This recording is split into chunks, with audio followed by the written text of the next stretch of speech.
dan anak-anak kami jamaah tauhid yang dirahmati Allah.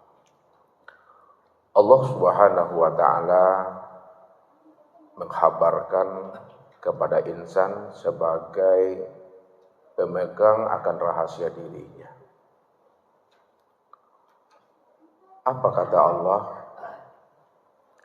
Hal ata 'alal insan hinu minad dahri lam yakun syai'an mazkurah. Telah datang kepada insan satu waktu dari masa yang tidak bisa disebut dan diingat. Kenapa ada satu masa dari waktu yang tidak bisa disebut dan diingat?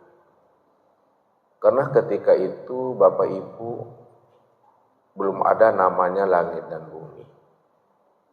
Belum ada namanya aras, luh dan kursi serta mahfuz. Juga pada saat itu surga dan neraka pun juga belum ada. Nur juga belum ada.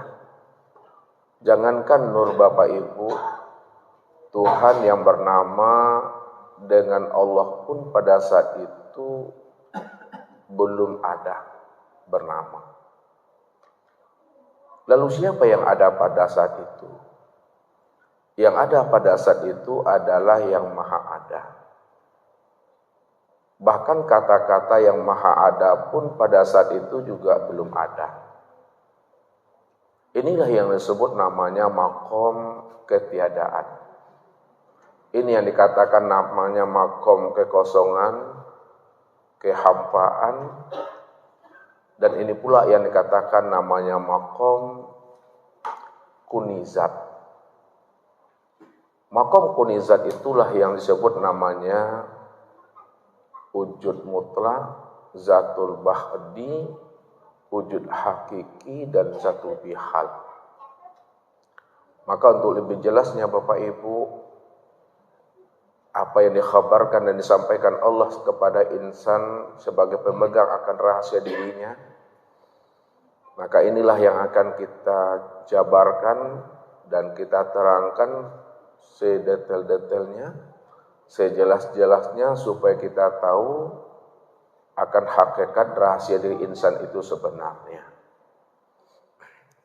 Hal ata 'alal insan hinu minad dahri lam yakun syai'an mazkurah. Kita coba terjemah Bapak Ibu. Hal ata 'alal insan, telah datang kepada manusia hinu minad dahri, satu waktu dari masa, lam yakun syai'an mazkurah, sesuatu yang tidak bisa diingat dan disebut. Jadi di dalam ayat ini Bapak Ibu, Allah memberitahukan kepada insan sebagai pemegang rahasia diri bahwa kata Allah bahwa ada satu waktu dari masa yang tidak pernah bisa disebut dan diingat. Kenapa ada satu waktu dari masa yang tidak bisa disebut dan diingat Bapak Ibu? Karena pada saat itu belum ada namanya ruang dan waktu. Pada saat itu belum ada namanya masa. Ya. Kalau tidak ada ruang dan waktu, tidak ada namanya masa, maka alam semesta pun juga belum ada. Langit dan bumi belum ada Bapak Ibu. Aras, luh, kursi dan mahfuz juga belum ada. Surga dan neraka juga belum tercipta. Awal, akhir, zahir dan batin juga belum ada. Nur juga belum ada Bapak Ibu. Jangankan nur, Tuhan yang bernama dengan namanya Allah juga belum ada disebut dan dikenal pada saat itu. Kalau belum ada sesuatu nama di situ, lalu siapa yang ada pada masa itu? Pada masa yang tidak bisa diingat dan disebut. Yang ada pada saat itu Bapak Ibu ini yang disebut namanya yang maha ada. Kata-kata yang maha ada pun juga belum ada. Jadi memang tidak bisa disebut, tidak bisa diingat. Ini Ini yang dikatakan maqam la sautun wala harfun. Tidak ada huruf dan tidak ada suara, tidak ada kata dan tidak ada lafaz. Kalau tidak ada huruf, lafaz dan kata, maka masa dan waktu yang diberitahukan Allah kepada manusia yang tidak bisa disebut. Ini yang disebut namanya maqam ketiadaan. Maqam ketiadaan itu yang disebut namanya maqam kehampaan, maqam kekosongan. Maqam kehampaan, kekosongan dan ketiadaan. Ini yang disebut namanya kunizat. Kunizat itu yang disebut namanya zatul bihal, zatul haq, wujud mutlak, atau namanya wujud yang hakiki. Yang berdiri dengan sendirinya adalah yang maha ada itu. Yang maha ada itulah yang dikatakan namanya Tuhan. Walaupun kata yang maha ada juga belum ada, namun segala yang ada pada hakikatnya tidak ada. Dan yang tidak ada itulah wujud yang sebenar ada.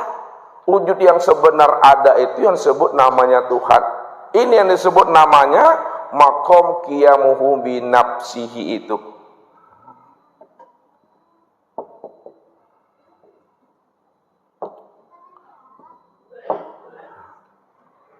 Ya, dia yang berdiri dengan sendirinya.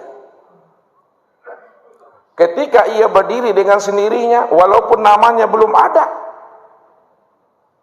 maka yang si maha ada tadi, yang dikatakan makom kekosongan, yang dikatakan namanya makom kehampaan, yang dikatakan namanya makom tiada, maka disitulah dia mengatakan kuntu kanzan mahfiyat wa ahbabtu an wa'rafa wa khalaqtul khalqa liya'rifani. Aku adalah perbendaharaan yang tersembunyi. Ya. Kenapa dikatakan dia adalah perbendaharaan yang tersembunyi? Karena tidak ada sesuatu yang lain selain daripada dirinya. Belum ada namanya nur, belum ada namanya alam semesta. Dia yang cuma yang ada dengan sendirinya di situ. Itulah dia mengatakan kuntu kanzan mahfiyan wa ahbabtu an u'rafa wa khalaqtul khalqa liya'rifani. Aku adalah perbendaharaan yang tersembunyi, lalu aku ingin dikenal. Siapa aku? Siapa diriku? Karena aku ingin dikenal siapa aku dan siapa diriku. Wa khalaqtul khalqa liya'rifani.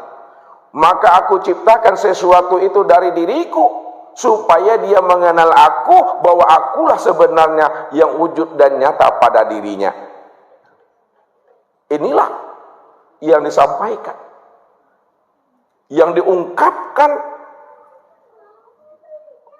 oleh yang namanya zatul bihal, oleh yang namanya wujud mutlak, oleh yang namanya kunizat, atau yang disebut namanya dengan tiada itu. Maka pada makom inilah yang disebut namanya makom Tuhan itu, Bapak Ibu. Jadi sebelum Tuhan menciptakan segala sesuatu dari dirinya sendiri, Tuhan itu berimajinasi, Bapak Ibu. Ya, Tuhan itu berpikir di alam nazarnya. Alam nazar itu disebut namanya alam pikir Allah. Makanya dikatakan alam nazarullah. Jadi alam pikir Allah atau alam nazarullah ini ada tiga, Bapak Ibu. Ya, alam pikir Allah ini ada tiga. Yang pertama disebut namanya alam azali. Alam azali ini ya diturunkan daripada alam rof-rof. Yang kedua namanya alam suluhil qadim. Alam suluhil qadim ini ya diturunkan daripada alam al-malail a'la.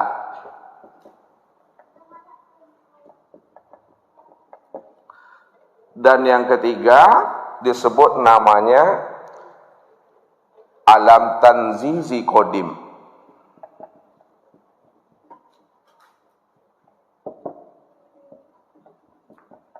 Alam tanzizi qadim ini yang diturunkan dari alam Baitul Ma'mur.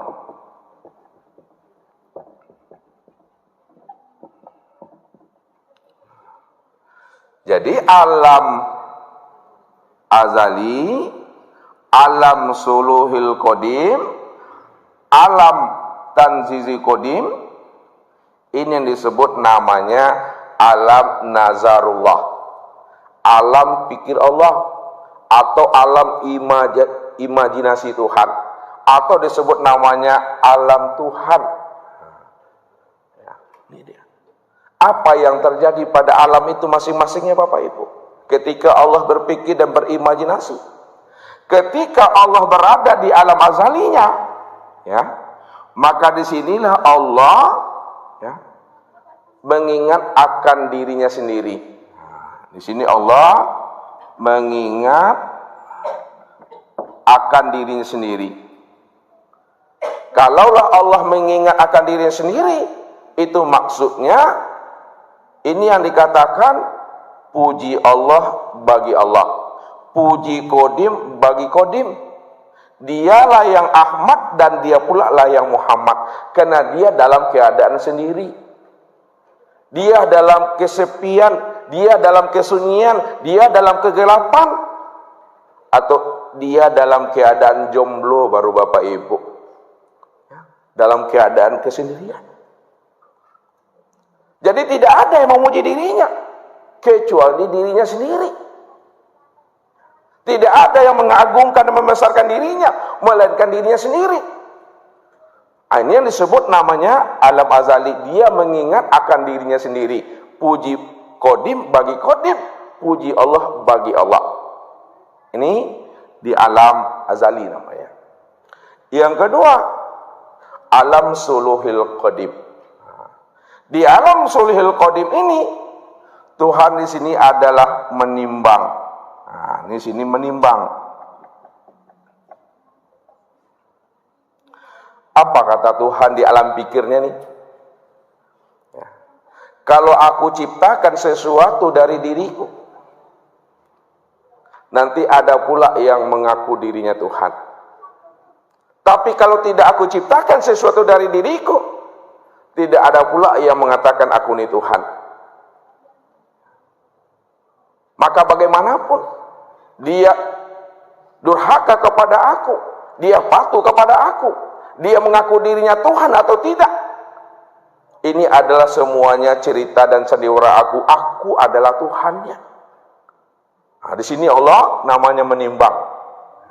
Kalau aku ciptakan sesuatu dari diriku, nanti ada yang mengaku dirinya Tuhan. Tapi kalau tidak aku jadikan sesuatu dari diriku, tidak ada pula yang mengatakan aku ini Tuhan. Nah, kalau aku ini Tuhan, siapa yang jadi hamba? Kalau aku hamba, siapa yang jadi Tuhan? Ini namanya Allah berimajinasi dalam alam pikirnya, alam imajinasinya atau alam ide namanya. Kemudian di alam tanzizi qadim, sudah mengingat, sudah menimbang-nimbang, barulah di sini memutuskan. Ketika berada di alam tanzizi qadim, apa kata Allah di situ? Ya. Siapa yang mundurhaka atau patuh? Siapa yang mengatakan dirinya Tuhan atau tidak? Atau dia mengatakan aku Tuhan, dia hamba? Itu terserah mereka.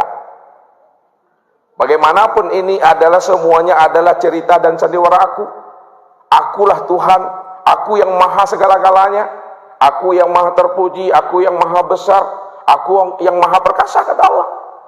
Nggak ada siapa-siapa di situ. Semuanya dalam bentuk cerita dan sandiwara aku, kata Allah. Nah, setelah matang di dalam imajinasi Tuhan, di alam fikirnya, apa yang akan terjadi setelah dia menciptakan sesuatu dari dirinya, mau ngaku atau tidak, mau bertuhan atau tidak, mau patuh atau tidak, semuanya ini adalah cerita dan sandiwara aku, kata Allah. Jadi semua yang telah dipikirkan Allah awal sampai akhir, zahir sampai batin, tidak ada satupun lagi yang tertinggal dalam imajinasinya, di alam nazarnya. Barulah di situ Allah menzahirkan sesuatu dari dalam dirinya sendiri. Maka berdompaklah Bapak Ibu. Nah, berdompak itu tahu Bapak Ibu? Beradu dia, ya, bersatu, berpadulah antara sifat jalal dan sifat jamalnya.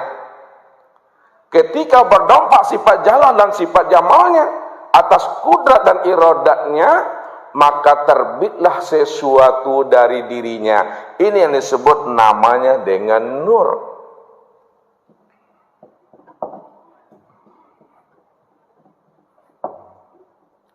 Ini yang disebut namanya dengan nur. Ketika telah terbit sesuatu dari dirinya yang namanya nur, lalu Tuhan pun bertanya kepada nur. Apa kata Tuhan? Man ana wa man anta. Siapa diriku dan siapa engkau? Apa jawaban nur itu Bapak Ibu? Anta, ana. Engkau ya engkau, aku ya aku. Lalu Allah bertanya kembali, man anta wa man ana. Siapa dirimu dan siapa diriku? Apa jawabannya? Ana, anta. Aku ya aku, engkau ya engkau. Lalu Allah bertanya untuk yang ketiga kalinya, man ana wa man anta. Siapa aku, siapa dirimu? Lalu dia mengatakan, anta, ana. Engkau ya engkau, aku ya aku. Karena nur ini merasa dirinya yang berdiri dengan sendirinya. Dia merasa dirinya yang qadim. Dia merasa dirinya itu, ya, yang ada secara mutlak. Karena dia nur, dia terang. Ibarat bola lampu ini Bapak Ibu. Ini lampu 10 watt berhadapan dengan lampu yang 25 watt. Dia merasa dia yang terang. Makanya dia tidak pernah mengaku anta, ana, aku, engkau. Karena dia tidak tahu siapa dirinya yang sebenarnya. Karena Allah tahu siapa nur itu. Karena nur itu tidak lain adalah tajalli daripada dirinya sendiri. Kan itu yang dikatakan. Kuntu kanzan mahfiyan wa ahbabtu an u'arafa wa khalaqtul khalqal ya'rifani. Aku adalah perbendaharaan yang tersembunyi, kata Tuhan. Aku ingin dikenal, aku ingin dilihat, aku ingin disaksikan. Karena aku ingin dikenal, ingin dilihat dan disaksikan. Wa khalaqtul khalqa liya'rifani. Maka aku ciptakan, aku jadikan sesuatu dari diriku sendiri supaya dia mengenal aku, bahwa akulah sebenarnya yang wujud pada dirinya. Namun ketika nur itu tidak mengakui siapa Tuhannya dan siapa dirinya, dan apa yang akan dijawab oleh nur, semuanya sudah berada di alam nazarnya Allah tadi. Sebab kalau aku jadikan sesuatu dari diriku, aku terbitkan sesuatu dari diriku, pasti nanti dia akan mengatakan dialah Tuhan. Ada yang patuh nantinya. Tapi semuanya itu dalam cerita aku, dalam imajinasi aku, karena aku ingin dikenal, kata Tuhan. Karena nur ini tidak mengenal akan rahasia dirinya. Dan nur itu juga tidak mengenal siapa yang bertanya kepada dirinya. Maka disinilah Tuhan mengatakan kepada nur itu, jika engkaulah yang dikatakan diri yang mutlak, engkau yang Tuhan, yang berdiri dengan sendirinya, maka menghilanglah engkau. Aku akan mencari akan dirimu. Kalau aku sudah mampu menemui dirimu, siapa dirimu? Nanti engkau pula yang akan mencari dan menemui aku. Siapa aku yang sebenarnya? Apa yang dibuat Allah? Rencana ini sebenarnya Allah ingin menunjukkan akan rahasia dirinya, supaya nur itu mengenal siapa dirinya yang sebenarnya. Maka hilang dan lenyaplah nur ini Bapak Ibu. Ya. Kemana dia akan hilang dan lenyap? Karena dia berada di dalam nurun ala nur. Dia berada di dalam nurnya Allah. Ketika dia hilang, dia terlenyap di hadapan Allah, katanya. Namun dia tidak sadar bahwa dirinya di dalam nurnya Allah. Maka dengan mudahlah Allah menemui akan dirinya. Setelah nur itu ditemui oleh Allah akan dirinya, maka apa kata Allah? Sekarang engkau pula yang akan mencari dan menemui aku. Aku akan hilang, aku akan lenyap dan sirna di hadapan dirimu. Namun ingat kata Allah, ketika aku hilang dan lenyap, kita tidak akan pernah berjumpa dan bersua lagi. Maka pada saat itulah Bapak Ibu, yang namanya Allah lenyap sirna ke dalam dirinya. Ke dalam dirinya nur ini. Ibarat pisau Bapak Ibu, ya, ini pisau. Ketika pisau ini belum punya sarung, maka pisau ini, diri pisau ini dibuatnya sarung. Setelah sarungnya siap dibuat oleh pisau, maka pisau pun sirna lenyap masuk ke dalam sarungnya. Maka ketika Allah lebur, ketika Allah lenyap, ketika Allah sirna, maka lebur, lenyap, sirna dan hilangnya Allah tiada lain lebur dan lenyap di dalam dirinya nur. Maka ketika itulah nur tadi mencari Bapak Ibu. Wasawa ala dikusainya 7 petala langit, 7 petala bumi, barat, timur, ya, utara, selatan, dicarinya ala panjang-panjang lalek nur tadi Bapak Ibu, mencari namanya nur Allah itu, tak berjumpa, tak kunjung bersua Bapak Ibu. Ala capeklah latihannya nur tadi itu mencari yang namanya nur ilahi tadi. Disitulah dia terduduk Bapak Ibu. Ya, kalau lapanek berlari, lapanek berjalan, lapanek keliling-keliling 7 petala langit, 7 petala bumi, itulah bahasanya. Walaupun bumi, langit dan alam belum ada, ini masih di alam nur namanya. Alah capek nur tadi itu berjalan, berlari mencari, ya, maka dia pun duduk. Ketika dia duduk tadi Bapak Ibu, ketika dia bertafakur, termenung, panjang penganalnya Bapak Ibu, jauh pandangannya itu, maka berkalamlah di dalam hatinya ini. Itu yang disebut namanya kalam batin. Terdengarlah kalam batin di dalam dirinya. Apa kata kalam batin di dalam dirinya? Allah, Allah, Allah. Dia nggak paham, dia tidak sadar, dia tidak mengerti. Bahkan dia kaget. Suara apa ini yang ada di dalam kolbuku? Suara apa ini yang ada di dalam diriku? Mengatakan Allah, Allah, Allah. Sebenarnya Allah ingin memperkenalkan dirinya kepada nur ini. Innani anallah. Sesungguhnya aku ini Allah, aku ini Allah, aku ini Allah. Lalu diulang lagi oleh Allah, Allah, Allah, Allah. Aku ini Allah, aku ini Allah, aku ini Allah. Nur juga belum paham dan mengerti siapa yang berkalam di dalam dirinya itu. Barulah kali yang keempat Allah mengatakan la ilaha illallah. Tidak ada ilah melainkan hanya Allah. Ketika itulah nur itu baru paham dan sadar bahwa Allah memperkenalkan akan dirinya kepada dirinya nur ini. Pada saat itulah nur itu memberikan jawaban Muhammad Rasulullah.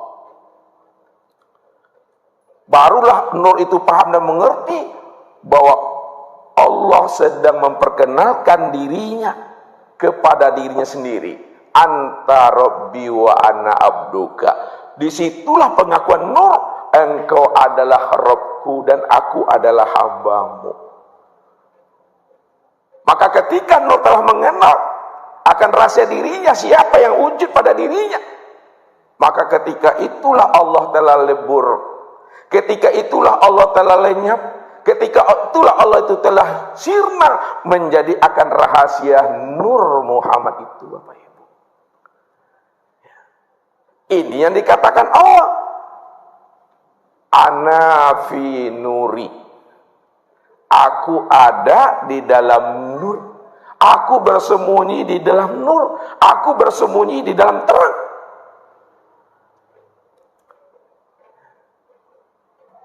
Jadi kalau kita ingin mencari dan menemui Tuhan, tidak bisa lagi Bapak Ibu kita mencari dan menemui Tuhan, karena Tuhan itu telah lenyap dan sirna menjadi rahasia Nur Muhammad itu. Maka kenalilah Nur Muhammad. Siapa Nur Muhammad? Tilik bahwa di dalam Nur Muhammad masih ada diri. Ini yang dikatakan.